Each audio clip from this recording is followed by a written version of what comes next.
사랑하고 축복합니다. 오늘 새벽 설교 본문은 민수기 16장 12절부터 35절까지의 말씀입니다. 한 절씩 교독하고 마지막 절은 함께 읽겠습니다. 저부터 읽겠습니다.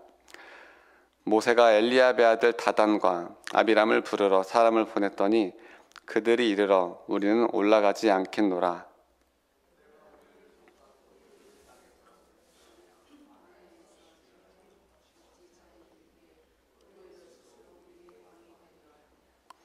이뿐 아니라 내가 우리를 젖과 꿀이 흐르는 땅으로 인도하여 들이지도 아니하고 밭과 포도원도 우리에게 기업으로 주지 아니하니 내가 이 사람들의 눈을 빼려느냐. 우리는 올라가지 아니하겠노라. 심히 노하여 여호와께 여짜오되 주는 그들의 헌문을 돌아보지 마옵소서. 나는 그들의 나귀 한 마리도 빼앗지 아니하였고 그들 중에 한 사람도 해하지 아니하였나이다 하고, 이에 모세가 고라에게 이르되 너와 너의 온 무리는 아론과 함께 내일 여호와 앞에 나아오되 너희는 제각기 향로를 들고 그 위에 향을 얹고 각 사람이 그 향로를 여호와 앞으로 가져오라. 향로는 모두 250개라. 너와 아론도 각각 향로를 가지고 올지니라. 그들이 제각기 향로를 가져다가 불을 담고 향을 그 위에 얹고 모세와 아론과 더불어 회막문에 서니라. 고라가 온 회중을 회막문에 모아두고 그 두 사람을 대적하려 하매 하나님의 영광이 온 회중에게 나타나니라. 여호와께서 모세와 아론에게 말씀하여 이르시되 너희는 이 회중에게서 떠나라. 내가 순식간에 그들을 멸하려 하노라. 그 두 사람이 엎드려 이르되 하나님이여 모든 육체의 생명의 하나님이여 한 사람이 범죄하였거늘 온 회중에게 진노하시나이까. 여호와께서 모세에게 말씀하여 이르시되 회중에게 명령하여 이르기를 너희는 고라와 다단과 아비람의 장막 사방에서 떠나라 하라. 모세가 일어나 다단과 아비람에게로 가니 이스라엘 장로들이 따랐더라. 모세가 회중에게 말하여 이르되 이 악인들의 장막에서 떠나고 그들의 물건은 아무것도 만지지 말라. 그들의 모든 죄 중에서 너희도 멸망할까 두려워하노라 하매 무리가 고라와 다단과 아비람의 장막 사방을 떠나고 다단과 아비람은 그들의 처자와 유아들과 함께 나와서 자기 장막문에 선지라. 모세가 이르되 여호와께서 나를 보내사 이 모든 일을 행하게 하신 것이요 나의 임으로 함이 아닌 줄을 이 일로 말미암아 알리라. 곧 이 사람들의 죽음이 모든 사람과 같고 그들이 당하는 벌이 모든 사람의 당하는 벌과 같으면 여호와께서 나를 보내심이 아니거니와 만일 여호와께서 새 일을 행하사 땅이 입을 열어 이 사람들과 그들의 모든 소유를 삼켜 산채로 수울에 빠지게 하시면 이 사람들이 과연 여호와를 멸시하신 것인 줄을 너희가 알리라. 그가 이 말을 마치자마자 그들이 섰던 땅바닥이 갈라지니라. 땅이 그 입을 열어 그들과 그들의 집과 고라에게 속한 모든 사람과 그들의 재물을 삼키매 그들과 그의 모든 재물이 산채로 수울에 빠지며 땅이 그 위에 덮이고 그들의 회중 가운데에서 망하니라.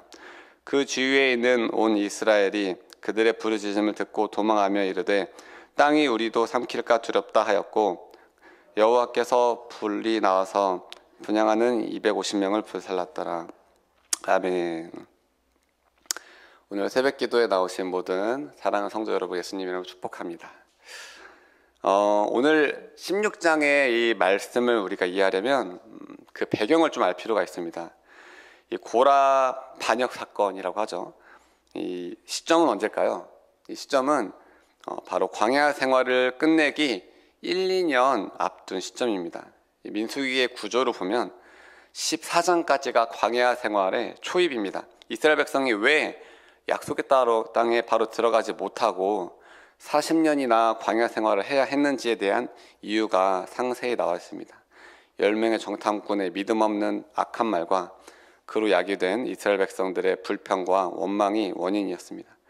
그리고 나서 어떻게 광야 생활을 했는지 38년의 대부분의 기간에 대해서 성경은 침묵합니다. 악한 말과 불순종으로 40년간 광야 생활을 했던 이스라엘 백성들의 여정 대부분은 성경에 기록되어 있지 않습니다. 근데 이제 조금만 더 있으면 가나안 땅에 들어가는 이스라엘 백성들의 마음은 어땠을까요?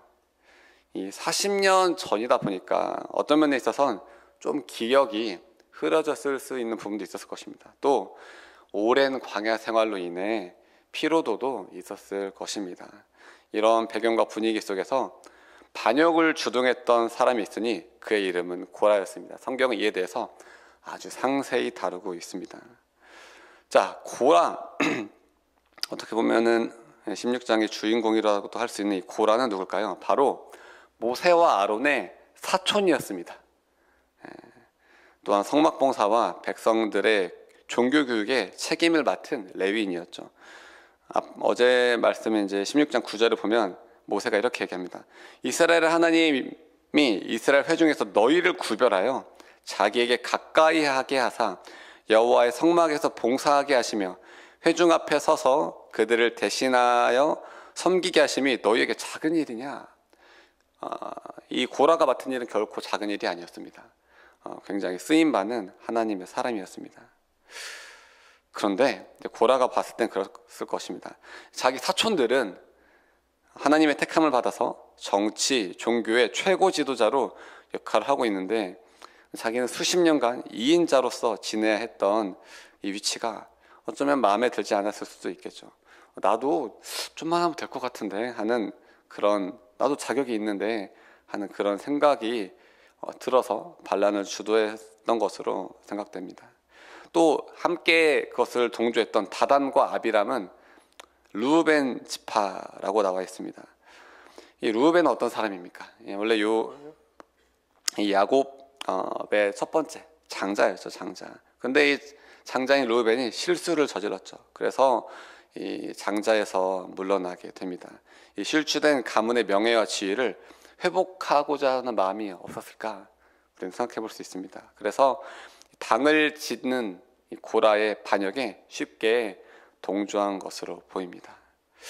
세 번째로 여기에 동조한 이름 있는 지휘관 250명, 이 사람들은 누굴까? 이 사람들을 의미하는 표현을 보면은 이 사회적 신분, 지위 역할이 지도적 위치에 있는 유능한 사람들이다, 이렇게 설명이 되어져 있는데요.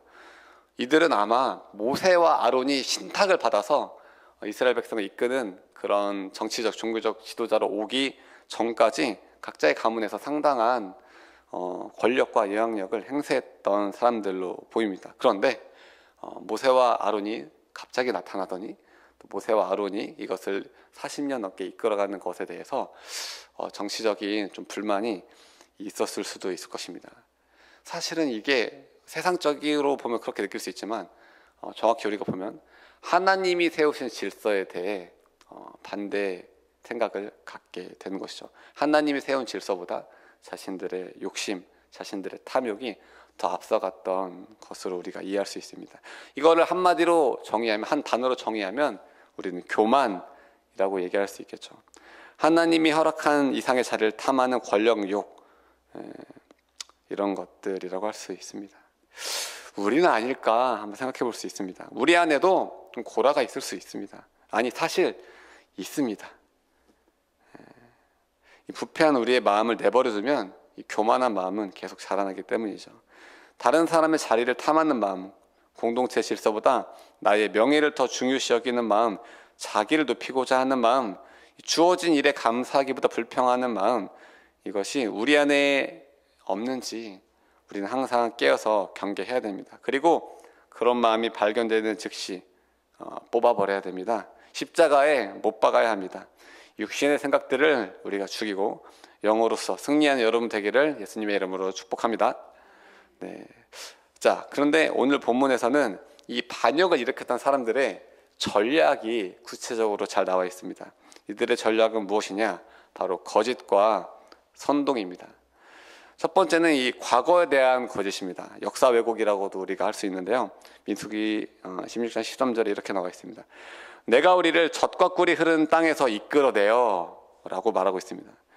고라의 땅은 지금 그들이 수십 년간 노예로 고통스럽게 있었던 이집트를 젖과 꿀이 흐르는 땅이다 라고 왜곡하고 있습니다.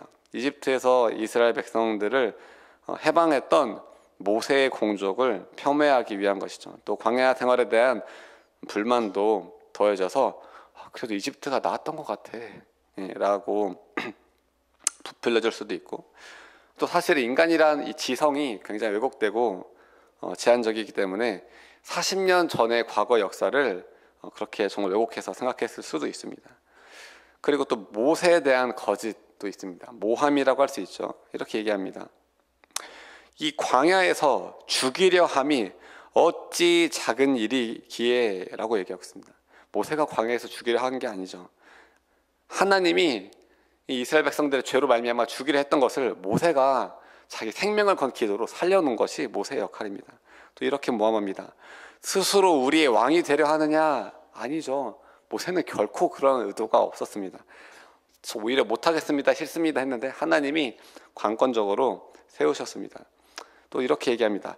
내가 이 사람들의 눈을 빼려 하느냐, 이게 노예로 삼으려 하는 것이냐, 이런 표현이라고 하죠. 아니죠. 모세는 사실은 이스라엘 백성들의 종이었습니다. 아침부터 밤까지 이들의 온갖 민원에 시달리며 이것들을 들으며 이것들의 필요를 채워주고 갈등을 해결하는 그런 종의 역할을 했던 것이 모세입니다. 이렇게 모세에 대한 모함과 거짓을 했던 것이죠. 그리고 세 번째로 회중을 선동했습니다. 19절에 보면 이렇게 나옵니다. 고라가 온 회중을 회막문 앞에 모아놓고 그 두 사람을 대적하려 하매, 뭐라고 선동했냐면 14절에 보면 이뿐 아니라 내가 우리를 젖과 꿀이 흐르는 땅으로 인도하여 드리지도 아니하고 밭과 포도원도 우리에게 기업으로 주지 아니하니 라고 이렇게 이 사람들 안에 있는 생길 수 있는 불평과 불만과 원만을 계속 불을 지폈던 것이죠. 이러면서 회중을 선동했습니다. 맞네, 그러네, 고라가 맞네 하면서 사람들의 마음에 불평 불만이 막 과거에 본인이 어떻게 했는지에 대한 다 까먹고 지금 다 끝나가는 이 광야 생활에 대한 소망도 다 까먹고 그냥 지도자에 대한 원망만 이렇게 만들어가는 상황이었습니다. 저는 이 고라의 일당의 거짓과 선동 내용을 보면서 어쩜 이렇게 우리나라랑 비슷할까라는 생각을 굉장히 많이 하게 됐습니다.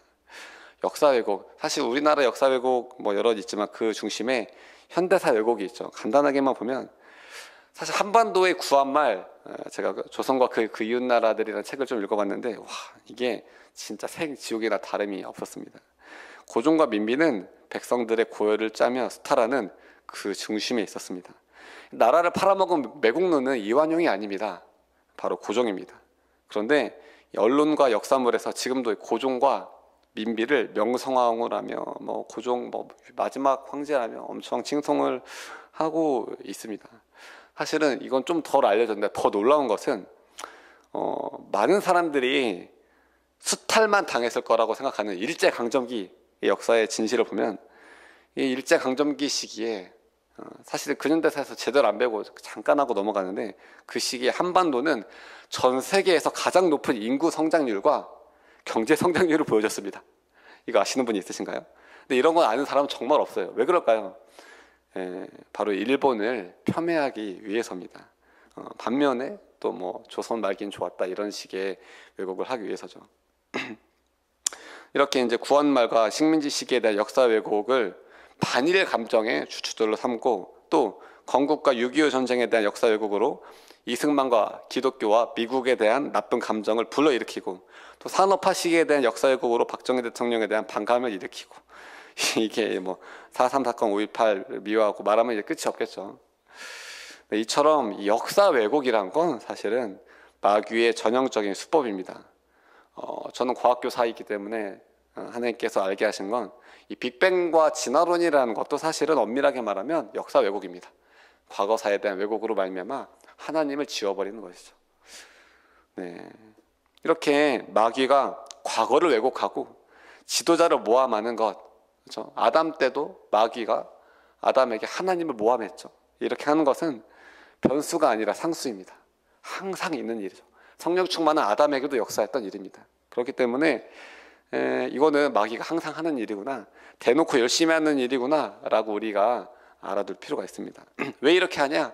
그만큼 효과적이기 때문이죠. 사실 세계관의 기초란 무엇이냐? 역사입니다. 역사. 그렇기 때문에 우리가 회중과 다음 세대들에게 올바른 역사를 가르치고 지켜나가는 것은 우리가 어떻게 보면 목숨을 걸고 지켜나가야 할 사명입니다. 계속 까먹죠. 그래서 계속 해야 됩니다. 자, 그렇다면 이 거짓과 선동을 일삼는 고라 일당의 반역을 모세는 어떻게 해결했을까요? 모세의 해결하는 과정을 보면 참 놀랍습니다. 첫 번째, 모세가 해결했던 방법, 맞서지 않았습니다. 모세는 화가 안 났을까요? 모세도 굉장히 화가 났습니다. 열받았을 것 같아요. 15절에 나오는데 모세가 심히 놓아요. 그들과 싸움에가 아니라 모세가 심히 놓아요. 여호와께 여짜오되. 모세는 한결같죠. 여러분, 우리가 면전에서 누군가 우리를 모욕하고요, 사람들 막 끌고 와가지고 우리 욕하면은 우리는 보통 어떻게 반응할까요? 우리도 한마디 하고 싶죠. 그러나 모세는 그렇게 하지 않습니다. 사실 모세는 권력자였습니다. 힘이 있었어요. 그러나 그렇게 하지 않았습니다. 어떻게 했냐? 하나님께 나아갔죠. 이게 저는 매우 지혜로운 방법이라고 생각합니다. 왜냐? 상한 감정으로 순간 맞대응을 하다 보면 우리도 실수를 할 수 있기 때문이죠. 거기에 말려들다 보면 자기도 더럽혀질 수 있기 때문입니다. 소위 말하는 진흙탕 싸움처럼 될 수 있기 때문이죠. 제가 이 새 아이의 아빠이면서 또 학교에서도 담임도 하고 아이들을 매일 보다 보니까 좀 이런 광경을 매일 쉽게 그려볼 수 있는 것 같아요. 예를 들어서 이게 뭐 이름을 호명하지 않고 B라는 학생이 A라는 학생에게 시비를 걸었다고 했을 때 뭐 없는 말 막 지어내서 얘가 이랬어요 라고 막 고소하고 참소, 뭐 장난이든 농담이든 뭐 실제로든 할 수 있습니다. 그러면 이제 A라는 학생은 엄청 화가 나겠죠. 이제 거기서 A가 참지 못하고 B에게 야 너도 하면은 그때부터 싸움이 되는 겁니다. 그걸 보는 저의 입장에서는 둘이 똑같아. 야 둘이 빨리 화해해. 이렇게 되는 겁니다. 사실은 A가 억울할 수 있겠죠. 둘 다 혼나게 되는 상황이 벌어집니다. 근데 A가 화가 치밀지만 B에게 맞대응하면서 막 욕하거나 뭐 화내거나 하지 않고 선생님에게 가져올 경우 최초의 시비를 걸었던 B만 혼나고 사건은 깔끔하게 마무리가 됩니다. 네, 여러분, 우리가 잘 알아야 되는 건 마귀의 전략은 우리를 이기는 것이 아닙니다. 마귀의 전략은 우리를 똑같이 마귀로 만들어버리는 것입니다. 그래서 우리가 거기에 걸려들면 안 되는 것이죠. 맞대응하는 순간 마귀의 물이 들 수 있다는 것을 우리가 경계해야 됩니다. 우리도 살다 보면 억울한 일 많이 있을 수 있습니다. 누가 나한테 화나게 하고 정말 없는 말 지어내고 막 이런 말 할 때 속상할 수 있죠. 그럴 때 맞대응하기보다 하나님께 가져가기 바랍니다. 혹시 우리가 토로할 수 있는 권위자가 있다면 그분에게 가져가야 됩니다. 이것이 모세가 알려주는 지혜로운 방법입니다. 두 번째로 모세가 했던 건 하나님께 토로하는 것인데, 여기서 토로할 수 있는 자격과 요건이 나옵니다. 그건 뭐냐? 스스로 부정을 저지르지 않았을 때라야 가능하다는 것이죠. 모세는 얘기합니다. 나는 그들의 나귀 한 마리도 빼앗지 아니하였고 그들 중에 한 사람도 해하지 아니하였나이다 라고 하나님께 당당하게 얘기하는 것이죠. 난 잘못한 게 없습니다. 만약 정말 고라 일당이 꼬투리 잡을 만한 것이 모세에게 있었다면 모세도 이 하나님께 당당하게 토로할 수 없었겠죠. 우리도 마찬가지입니다. 우리가 아무리 좋은 의도로 리더의 자리에서 일을 해도 우리가 어떤 불순한 자들의 공격을 받을 수 있겠죠. 사실 어떤 직위나 영향력이 높아질수록 그런 공격을 받을 가능성은 더 커집니다. 이 타락한 세상에서 거짓과 모함은 변수가 아닙니다. 상수입니다. 그렇기 때문에 우리는 항상 방비가 되어 있어야 됩니다. 하늘을 우러러 한 점 부끄럼 없도록 거룩한 삶을 살아갈 때 다니엘이 그랬죠. 그럴 때 원수의 어떤 공격으로부터 하나님께서 우리를 지켜주실 것입니다. 그리고 나서 모세는 당당히 하나님께 공의로 심판하실 것을 구했습니다. 이에 모세가 고라에게 이르되 너와 너의 온 무리는 아론과 함께 내 여호와 앞에 나오되 너희는 제각기 향로를 들고 그 위에 향로를 얹고 각 사람이 향로를 여호와 앞에 가져오라. 향로는 모두 250개라 하면서 이렇게 나오라. 하나님 앞에 같이 심판을 받자 얘기합니다. 여기서 하나님의 반응이 놀랍습니다. 하나님 어떻게 반응하시냐? 너희는 이 회중에게서 떠나라. 내가 순식간에 그들을 멸하라 하노라 말합니다. 하나님께서는 고라와 다단과 아비람과 250명 뿐만 아니라 그들에게 선동되었던 회중까지도 치겠다고 말씀하시는 것입니다. 다행히 모세의 중재와 기도로 이들은 목숨을 건지고 반역을 주도했던 사람들만 심판을 받는 것이 오늘 본문의 말씀이죠. 그런데 내일 말씀이지만 그도 일시적일 뿐 이 목숨을 건졌던 회중들은 또 모세와 아론에게 불평합니다. 원망합니다. 그래서 14,700명이 죽고 말죠. 어쨌든 오늘은 말씀에서는 모세가 중재를 합니다. 하나님, 어찌 한 사람만 범죄했는데 회중에게 진노하시나이까, 이렇게 중재를 하고 하나님이 이제 떠나라 해서 범죄했던 자들과 이 선동당했던 사람들이 분리가 일어나게 됩니다. 그러고 나서 모세가 여호와께서 새 일을 행하사 하면서 이 땅이 입을 벌려서 사람을 삼키며 하나님이 하신 일인 줄 알라, 이렇게 하는 무시무시하고 놀라운 아이디어, 성경 아이디어, 성경 어디에도 이런 아이디어는 없죠. 이런 아이디어를 내두는데 하나님께서 이렇게 어떻게 반응하시냐면 31절에 보면 그가 이 모든 말을 마치자마자 이렇게 말씀하십니다. 그거는 무엇이냐? 이 하나님의 즉각적인 반응은 무엇이냐? 하나님이 그만큼 모세의 편에 서 있었다. 아니, 정확히는 모세가 하나님의 편에 서 있었다라는 것을 분명히 알려주는 것이죠.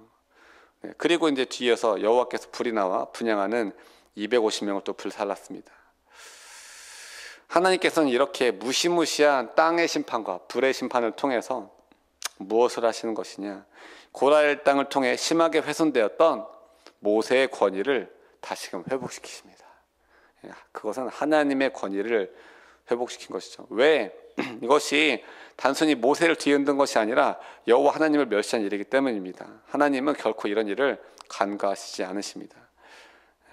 이것을 통해서 하나님께서는 여호와 하나님이 어떤 분이신지, 얼마나 두려운 분이신지 상기시키셨습니다. 말씀을 좀 마무리하면서 저는 오늘 본문을 통해 특별히 고라, 다단, 아비람을 통해서 좀 교훈을 얻고자 합니다. 오늘의 설교 제목이 무엇입니까? 이 반역자들을 삼켜버린 두려운 심판입니다. 이 일은 사실 남 얘기가 아닙니다. 왜냐? 영적으로 모든 인간은 반역자로 태어나기 때문입니다. 태초에 아담이 하나님께 반역했기 때문이죠. 예수를 믿은 우리는 예외일까요? 아닙니다. 이 부패한 본성이 우리 안에 해결되지 않았기 때문에 우리가 늘 깨어있지 않으면 이 반역하는 본성이 언제든지 우리 안에 올라올 수 있습니다. 이스라엘 백성들도 38년 동안이나 신앙생활을 하며 만나 매출하게 경험했는데 그 말년에 천국 들어가기 전에 이런 반역하는 마음이 퍼졌던 것이죠. 우리도 끝까지 하나님 앞에 깨어 있어야 됩니다. 고라를 통해서 배울 수 있는 타산지석은 인간이란 존재는 누구나 권력 욕에 취약하다는 것입니다. 특히 고라처럼 권력의 정점이 가까이 있을수록 더 취약하는 거죠. 여러분, 마귀의 목적이 무엇입니까? 그것은 바로 하나님의 공동체를 와해시키는 것입니다. 약화시키는 것이죠. 그러기에 가장 좋은 방법이 뭐죠? 공동체를 분열시켜서 자기들끼리 치고받고 싸우게 만드는 것입니다. 가정이든 교회든 회사든 국가든 마찬가지입니다. 지금의 우리나라 모습처럼요. 공동체 분열에 이용하기 가장 좋은 대상은 누구일까요? 권력의 정점 근처에 있는 사람들입니다. 2등 자리에 있는 사람, 예전에 1등을 했던 사람, 즉 고라 같은 사람들이죠. 마귀는 이들에게 시기 질투의 마음을 불러일으킵니다. 쟤만 없으면 나도 1등인데 너라고 못할 게 뭐야? 너도 상당한 인기가 있어, 힘이 있잖아 라고 마음을 충동할 때 거기에 넘어가기 쉬운 사람들이 이인자들입니다. 특히 한국인은 이런 데 굉장히 취약합니다. 인간의 본성이 원래 교만한데 뿐더러 한국인들의 이 유교적인 입신양명이 세계관으로 우리 안에 작용하고 있는 거죠. 그래서 성공주의, 제일주의가 대한민국에 굉장히 팽배합니다. 학원, 음식점 할 것 없이 너도 나도 내가 원조다, 내가 1위다 간판 내걸고 있고, 교회도 어디 중앙교회, 어디 제일교회 이름이 많은 것을 우리는 쉽게 알 수 있습니다. 마음 깊은 곳에 인간은 다들 한 자리 차지하고 싶은 마음이 있는 거죠. 근데 문제는 뭐죠? 자리는 하나인데 1등은 하나인데 원하는 사람이 여럿이니까 치고받고 싸울 수밖에 없는 것이죠. 이러한 성공주의, 제일주의의 폐해는 무엇이냐? 작은 자로 섬기는 것을 어렵게 만드는 것입니다. 그러나 하나님 나라의 차원에서는 이름도 없이 빛도 없이 작은 일에 충성하는 사람이 더 많이 필요한 것입니다. 그럼 모두 모세가 될 수 있나요? 모두 모세가 될 수도 없고 사실 될 필요도 없습니다. 10부장, 100부장, 1000부장 다 필요한 것입니다. 그 밑에 뭐 위에 상관없이 착하고 충성된 사람들이 필요합니다. 허드슨 테일러는 이렇게 말했습니다. 작은 일은 작은 일일 뿐이다. 그러나 작은 일에 충성하는 것은 큰 일이다. 왜일까요? 작은 일에 충성하는 자야말로 자아가 철저히 죽은 하나님의 사람이기 때문입니다. 반면 큰 일은 열심히 하지만 작은 일에 소홀한 사람은 어떤 사람일까? 자기애와 자기 영광만을 위해 일하는 사람인 것이죠. 예수님 말씀하셨습니다. 누가복음 66장 10절에 지극히 작은 것에 충성된 자는 큰 것에도 충성되고 지극히 작은 것에 불의한 자는 큰 것에도 불의하니라. 아멘. 마음속에 찾아오는 고라 같은 반역의 생각들 우리가 일평생 쫓아내고 작은 일이든 큰 일이든 충성되게 행함으로 말미암아 주인 되신 우리 예수님 만나는 그날에 잘하였도다 착하고 충성된 종아라고 칭찬받는 여러분 되기를 예수님의 이름으로 축원합니다. 기도하겠습니다. 하나님 감사합니다. 오늘의 성경 말씀을 통하여서 우리 안에 이 나라 가운데 어디에 가운데 인간 본성 깊은 곳에 고라가 있음을 깨닫게 하심에 감사합니다. 하나님 그렇습니다. 우리는 아담 때부터 지금까지 반역한 죄인입니다. 그 반역을 용서받았습니다. 그런데 우리는 아직도 우리 안에 깊은 곳에 아직도 죽지 않은 죄성이 스물스물 올라올 때가 있습니다.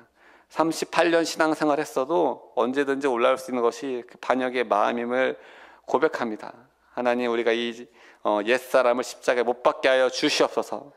영으로서 육신의 행실을 못 받고 성령을 따라서 행할 때 하나님 영광받아 주시옵소서. 하나님 작은 일이라고 불평하지 않게 하여 주시옵소서. 작은 일이든 큰 일이든 우리에게 맡겨진 어떤 일이든 간에 감사함으로 착하고 충성되게 행할 때 하나님께서 그것을 보시고 네가 적은 일에 충성하였음에 내 큰 일을 너에게 맡기리니 내 주인의 즐거움에 참여할지어다 라고 하나님 앞에서 천국 앞에서 칭찬받는 우리가 될 수 있도록 생명의 길로 그 세상 마지막 날까지 우리 인도하여 주시옵소서. 감사합니다. 예수님의 이름으로 기도했습니다. 아멘.